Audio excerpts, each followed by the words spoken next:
But we have to prepare our students for jobs we don't even know exist. And so I personally think we should be teaching students how to leverage these tools for productivity. But we do have to get more than 3 out of 10 teachers using it.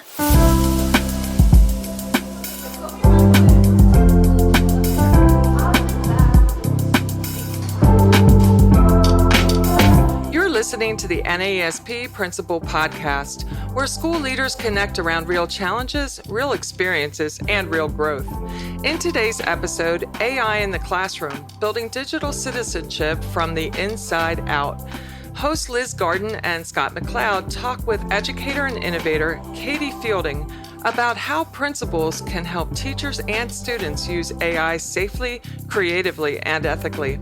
From setting clear expectations to helping students think critically about new tools, this episode explores how principals can build a culture of curiosity and responsibility around technology. Let's get started. Hello, everyone, and welcome back to the NAESP Principal Podcast. My name is Liz Garden, and the proud principal of the Henry P. Clough Elementary School in Mendon, Massachusetts. And I'm also lucky enough to be a co-fellow of the Center for Innovative Leadership here at NAESP with my good buddy, who I'm joined with right next to me, who's going to introduce himself. Hi, everyone. Scott McLeod, professor of school leadership at the University of Colorado, Denver. Also the founding director of a center called Castle, like the medieval castle, not the social emotional learning castle, which is the first university center in the country focused on leadership and innovation, deeper learning and technology. So all the fun stuff, as I like to say. Yes, and we are so excited to be joined today by Katie Fielding, and I'm going to give her a chance to introduce herself in a minute. And we're going to dive into some talk about AI and digital citizenship and all the fun stuff. So, Katie, you have lots of awesome titles in your email signature, and some that we're going to probably come back to at the end of this podcast. But can you tell everyone a little bit about what you do and your expertise, your experience in innovation and technology? Yeah, sure. Hi, I'm Katie, and I was a public educator for 20 years. I was a science teacher and a tech coach, and then finally my district STEM specialist. And I was also, and am still really involved in a lot of ed tech communities. So I was a Google innovator, a Microsoft educator fellow, ISTE community leader. I also teach the ISTE certification course. So if anyone wants to know about the standards and how they can do that, they can definitely reach out to me. And by day, I am the content manager at Book Creator, where I get to make a lot of fun content curriculum for teachers to use in their classroom. Wow, that's awesome. It is, if anybody sees her email signature, she has a lot of titles, and it's very exciting. So we know that AI is a hot topic in the world of education. We also know that in many cases our students are our students are further ahead in the AI world than our educators are. So, what advice do you have for school leaders in terms of utilizing AI in education and embracing it? Have you guys seen the latest Gallup poll about it? So it just came out in June. And so the poll shows that 3 out of 10 teachers are using it weekly already. So that's a good start. They're using it mostly to prepare for instruction, create worksheets, and personalize learning for accommodating students, which I think is great. And that's what excites me most as a person passionate about accessibility, is leveraging AI to do that work. But obviously we know teachers are very scared of how students are using it. And so definitely I think as you're thinking and moving into the new school year and you're setting your professional goals, we all have those performance plans we follow. Think about maybe making and supporting your teachers in making AI learning goals, right? Learning about AI, having that be a focus within your school this year of the things that are going to help teachers teach better. I think the Gallup poll showed that teachers are saving about 5 to 6 hours a week or 6 weeks of work by leveraging AI for productivity in their workflow. And so I think that's a great way to get teachers in, is that hook of hey, this can save you some time. But we also have to be smart and thoughtful about it, and remember student privacy when we're having students use it. So I think those are some important things. One of the things that strikes me is that teachers seem to be gravitating towards AI as a productivity tool. And yet are hesitant about AI when students want to use AI as a productivity tool. So, right. So it's Yeah. like, I'm really comfortable as an educator with me using AI tools to make my life more productive and easier. But as soon as students want to do the same thing, like we have all these feelings about it. So help us unpack that a little bit. Oh yeah, I mean, I think that hasn't changed over like anytime there's something new. It's like, well, I had to do this, so you need to do it the same way, right? But we have to prepare our students for jobs we don't even know exist. And so I personally think we should be teaching students how to leverage these tools for productivity. But we do have to get more than 3 out of 10 teachers using it to be able There's that. to be able to, if only 3 out of 10 are using it weekly, some are using it more sporadically, but that means there's people that aren't using it at all. And so they can't in any way introduce it to their students if they themselves don't understand it.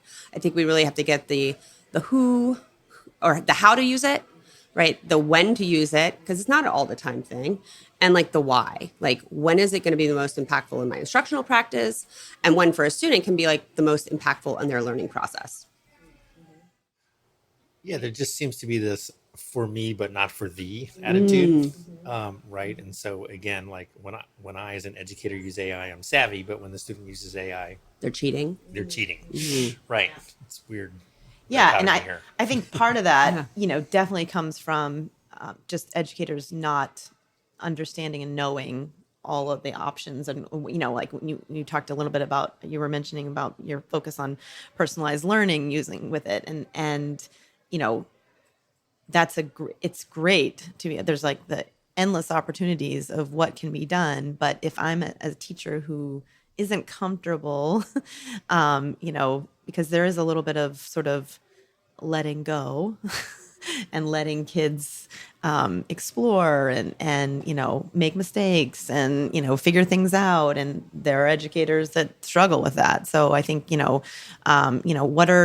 what have you seen are some like examples of even using AI for like personalized learning that you've seen successful? When I think about it, we think when we're talking about AI right now, so often we're talking about LLMs, the large language models. And I think some basic AI literacy for teachers is that they need to know that that's one aspect of AI, but speech to text and text to speech and like auto captioning, that's also AI, where a computer is doing something that a human would have done, but now we can automatically do it. So I think by showing teachers, hey, these are aspects of AI as well.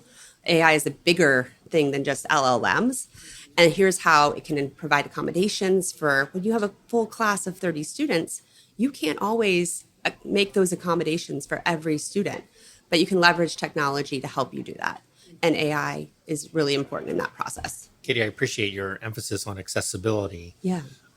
Help us unpack that a little bit. It seems like AI can be help on a number of different fronts. You mentioned a few here. What are some key areas in which AI can really help us meet students where they are and hit them at wherever their various needs are? Yeah, so accessibility is a big passion for me. I myself am a disabled person. And so I try to remove the barriers in my classroom, my instruction in any way possible. So if you have students who are blind or low vision, they need alternative text for the images that you present. And now AI can help you create that automatically. So there are tools that have it built in. You can also just put an image within a LLM and it will create it for you. And that's a real removal of a barrier, right? Because now that can just be quickly made. It used to feel like something, additional that you need to do in your creation process. But now with these AI tools, those things can be streamlined and made quicker. And then we're making our content, our learning materials more accessible for all students. I think also creating level readings with LLMs. So you can put one reading in, you can create it leveled up for other students in your classroom, level it down for the students in your classroom that need a lower level. They're all getting the same information, but at a reading level that might be best for them. And then translation. Auto translation is another great AI feature. So you can translate things into the hundreds of languages your students might need or their parents might need to support them at home. And so AI can do just so much more than just what LLMs or people are thinking these chatbots are doing. Katie was running a technology and AI workshop with some educators in Colorado in early June, and we talked about the word crutch, right? And the reason we were talking about it is because for some people, depending on what their physical disability, a crutch is viewed as an essential tool that helps them, right? But we also use the word crutch pejoratively for people to say, oh, where you're using that as a crutch instead of doing whatever we think you should be doing instead, right? And I think there's this concept around AI and maybe some other technologies that some students deserve to get to use these tools because they're a multilingual learner or they have a learning disability or whatever. And for those AI is seen as a valued tool that is appropriate for that person. But if this other student over here who does not share the same characteristics decides to use the tool in the same way, now we view it as a crutch or cognitive offloading or whatever you want to call it, right? And we view that as less appropriate and maybe even should try to prohibit that. Help us think about that. Yeah. So when we're thinking about providing any instruction to any students, we have to think and consider the variability in all learners. And so that's where I love universal design for learning and really removing barriers and making all the options available to all students, whether we or I as the teacher, one teacher, think that one person needs it or not. I don't know, maybe last night that student was at the emergency room with their mom and their brother, and because they had a sinus infection and they're not going to get a babysitter for that. So they've been up all night. I don't know that the kid walked into my class that day and had that situation last night, and they might not tell me. So I shouldn't just assume what happened last night was great and they got a good night's sleep. So I don't necessarily need to assume that they need to learn in this one specific way. So I think if you just universally design your classroom, making all the options available to all students, and in this case, AI being one, then you're giving everyone the best opportunity for them. And we have to be empowering our students to be those motivated, metacognitive learners who's going to know what's best for them that day. Yeah, and I think we so rarely put students in the driver's seat in P-12 education, right? We are always deciding what they do and when and how and so on. And it's sort of this real mindset shift for educators to say that you get to decide what would be helpful to you in your learning rather than me judging you for the choice that you made. 100%. Yeah, I think I love to always give the scenario to adults. I mean, also huge UDL fan. And, I say, like, it's summer, I'm traveling a lot. I also happen to have a bad hip. I'm getting ready to have surgery. I love the curb cutout, right? Yeah. And I love that is there. I don't need it. Maybe like someone who's on their bike or in a wheelchair or using a scooter, but I love that it's there and I'm going to use it.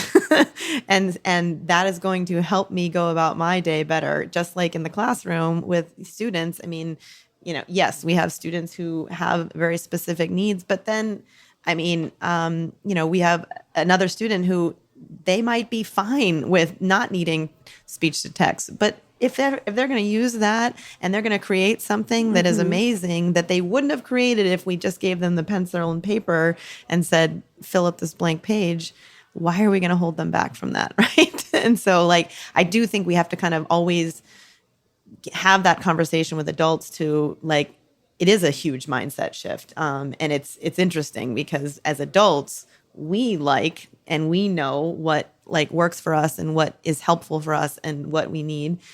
And it should be the same for our kids. 100%. Last August, they updated UDL framework to 3.0. And one of the things that I love about the update is just not just the emphasis of giving students the opportunities, but honoring them and reminding students that they have these options. That's something that I just love about the update. And then I would go further too. And besides just, reminding them about what their options are, but also then letting them reflect and be because some kids are going to, utilize a tool. There might be something that they're using through AI and it's actually that didn't go so well for me. And that's okay. And, now the next time I'm not probably going to choose that option. Exactly. But so the other person in my group might. And so reflecting on that too is so important. So we could talk for a long time about UDL. I could go down that road, but sure. I'm going to pull us back to, just like we started, you alluded to this a little bit earlier, but when we're talking about AI and digital citizenship. And, I think sometimes right now we label things and we put things in separate buckets, but, they can coexist. How can they coexist? I think they are, and they must exist together. So when we think about the ISTE standards around digital citizenship, there's a few areas that we emphasize, and I think they go really nicely with AI. So one, we want students to have like good, positive discourse online. Now they're using chatbots, right? And how do you interact with the chatbot? So there's still like a digital citizenship element to do with that. I don't know about you, but I'm very nice to my chatbots. Not that you have to be, but if they come for us, I'm ready, and they like me. Good to know that I'll be the first one down. And then there's other things like safety and privacy. So what information are you putting into that chatbot? What, as teachers, specifically with student data, so that's like, as the educator, are you being a citizen with student privacy and data? But then students, like teaching them that you can't just put everything into the chatbot. You need to be mindful with the information that you're giving it. So that's another aspect of digital citizenship that we used in online forms or online documents that still applies within the AI experience. So yeah, I don't think they're separate at all. I think it's just teaching that the same kind of principles for this new technology.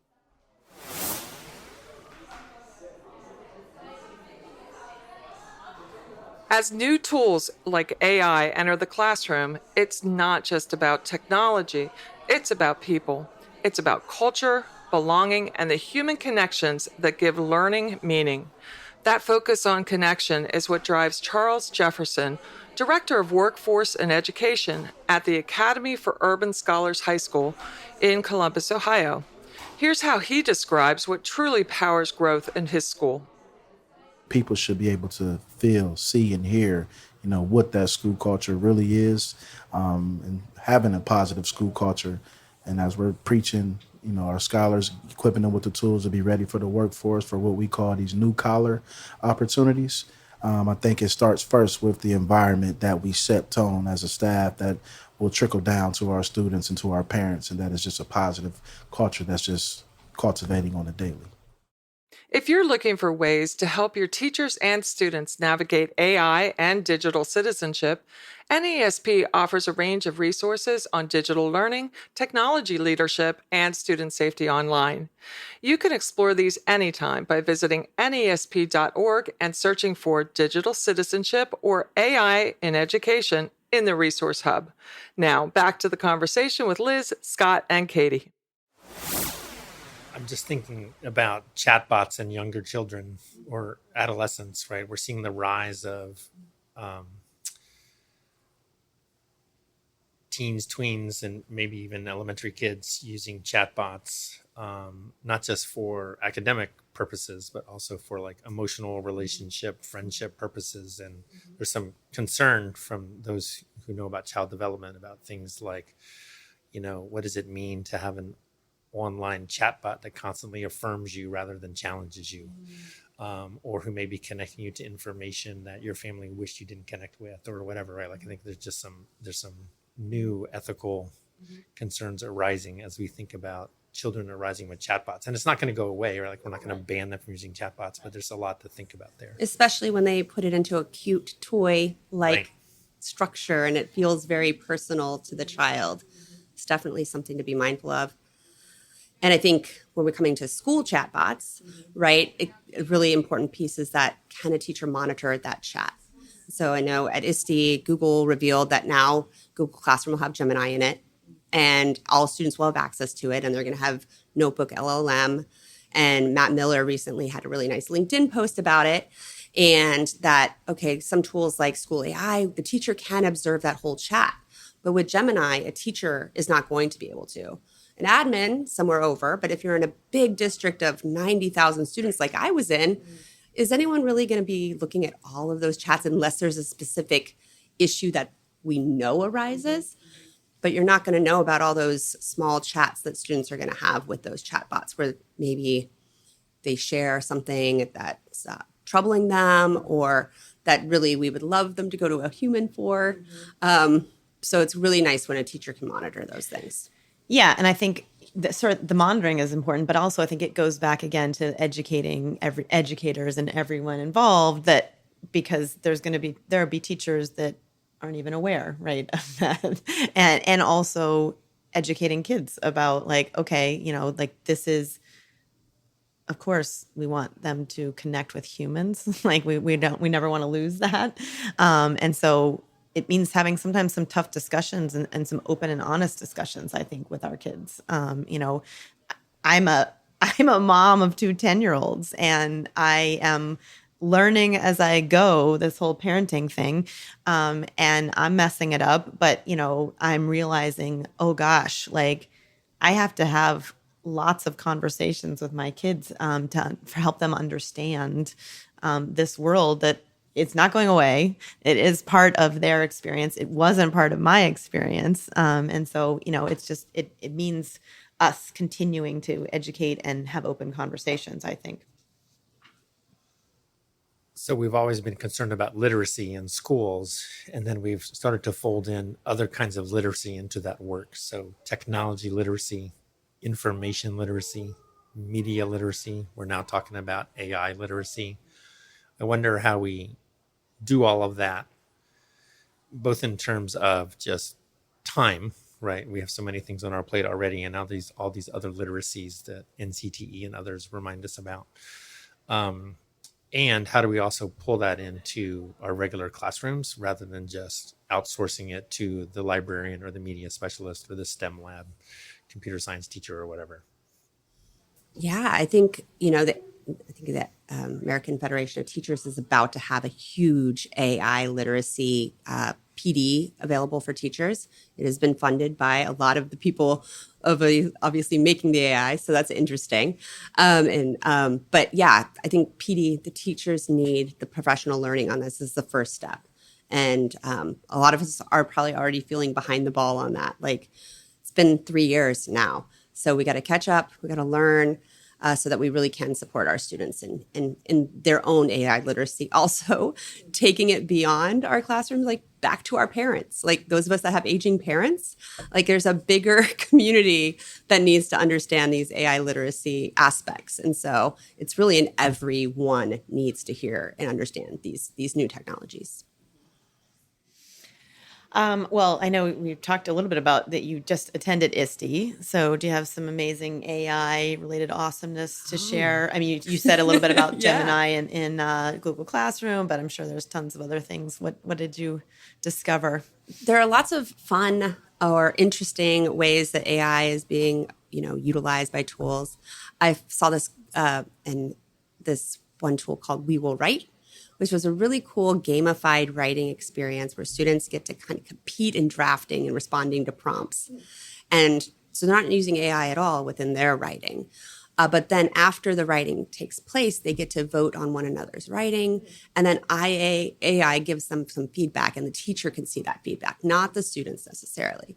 But they get to see some trends in the writing, use that AI kind of analyzes the writing, and they can view it together as a class, which I really like that aspect of it, that the teacher can kind of utilize that AI feedback and share it as a class rather than a one-on-one experience. They can have maybe a more nuanced discussion about the results of that. Did you see anything good? I'm very skeptical of vendors. So they're usually not trying to enable the kind of learning and teaching that I'm leaning into. But so I try to stay out of the exhibit hall for the most part. And they don't want me in there asking them questions anyway. Fair enough. I'm thinking about the young people maybe starting in middle school who are starting to question whether or not they even need to learn to write, right? Like if they can just stick a prompt into the engine and it can do technical writing, formal writing, creative writing, whatever, right? Like, how do we persuade young people about the value of being a good writer? Well, and I think, I'm sorry, I'll jump in because this is a passionate thing for me too, that I feel like, I mean, as someone I'm currently working on my MFA in creative nonfiction writing. And so I do a lot of my own writing. And, what is writing, right? It just like when we talk about what is reading, it is where we want people, kids, little humans, big humans to think. So, I feel like there is a way to continue to work on getting kids to share their thinking, whether it's orally, it's in writing, it's in typing, it's, on all different ways. And at the same time, sometimes utilize different AI to help them with that process without making it become like, okay, I'm just going to let someone else do the thinking for me. Because that's the part I feel like is that, we are still, we're getting kids to think. That is our job. That is like at the heart of what we are supposed to do is get kids to think. And so, I think it is possible still to be able to do that and not have it become something where they're just putting it in and saying, okay, write this for me. Yeah, I think that goes back to that. When do we use it? It's not the whole process, or maybe even for some assignments, never in the process of use. And I think anyone who really loves ed tech, probably like we do, tech isn't for every assignment, and it isn't for every part of the learning process. It can really enhance some learning processes, but sometimes it's not the answer. And I think that that everyone needs to remember that. Shouldn't be all tech all the time. I also think it's possible to help kids think about writing in that way, but I don't know if it's possible to do that in some of the current ways that we teach writing in school.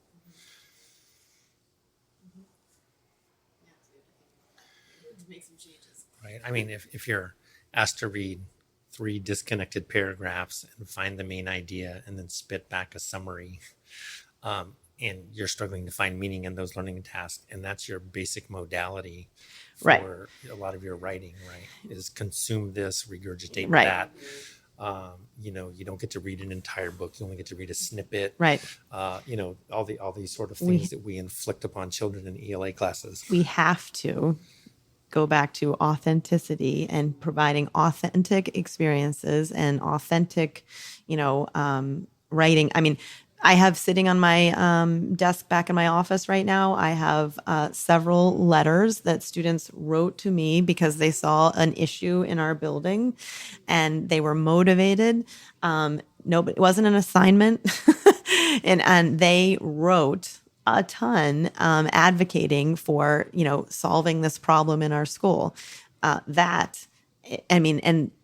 it was a range of students, some who are on IEPs for written expression is like their disability.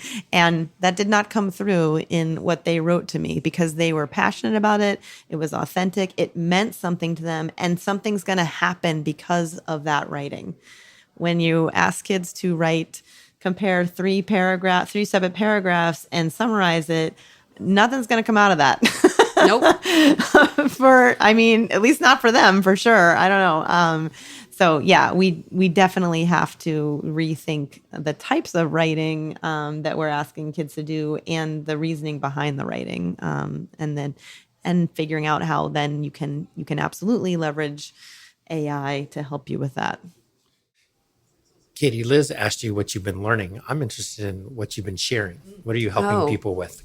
Yeah, so I have been sharing about how to make your classroom more accessible, how to leverage creativity tools within their classroom to improve or implement universal design for learning. That's what I share, and that's what I love, and especially in STEM classrooms, because I come from a STEM experience. And so bringing those creative options into STEM and it really opening the world of STEM to a lot of students is important to me. Yeah. I think we might be just about out of time, but I do know that Scott I asked you in the beginning about your email signature, and there was something that it's not on your email signature. I think it's on your website, but there was one more title that I think we wanted to ask you about. Yes, we do have one more burning question. Okay. Tell us about being a cheese lover. Oh gosh. I had really good cheese yesterday, actually. I love cheese. I love dairy. I have a milk tattoo. Oh my gosh, that's amazing. She does indeed That- have a milk tattoo. That is on her amazing. left forearm. I'm really sad that this is only an audio podcast right now because that's awesome.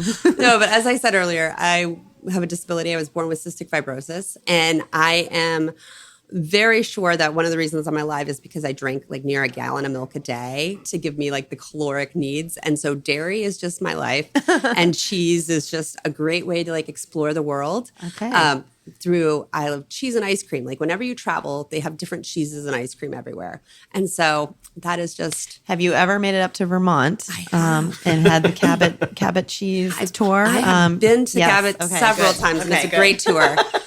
Love agricultural tourism. That is amazing. She visits university dairy facilities all across the country. Or the Ben and Jerry's right. also. Which Been is up there as well. It's amazing. Tillamook in Oregon, all the places. Penn State. Yes, yeah, all the right, yeah. Well, okay, thank you. That was I was unexpected. Was the milk tattoo? That is an amazing find. That's right. Katie, we're at the end of our time. Tell us where people can find you. Yeah, you can find me on Blue Sky, Instagram, and an old place we call Twitter. Yeah, I refuse to call it anything else other than that. But Yeah, so I'm at KDF in most places, or at Fielding Notes in other places. awesome. Yeah. Thank you so much for joining us today, Katie. And that was another episode of the NAESP Principal Podcast. And we look forward to talking to you again soon. As this conversation reminds us, AI isn't replacing the human side of leadership, it's challenging us to redefine it. Principals play a key role in helping students and staff use technology with purpose, creativity, and care. To explore more leadership supports and classroom-ready resources, visit NAESP.org and explore the Resource Hub. The NAESP Principal Podcast is produced by the National Association of Elementary School Principals. Learn more about our community and membership at NAESP.org. If you've enjoyed this episode, subscribe to the NAESP Principal Podcast and share it with a colleague. Together, we're building stronger schools and stronger leaders.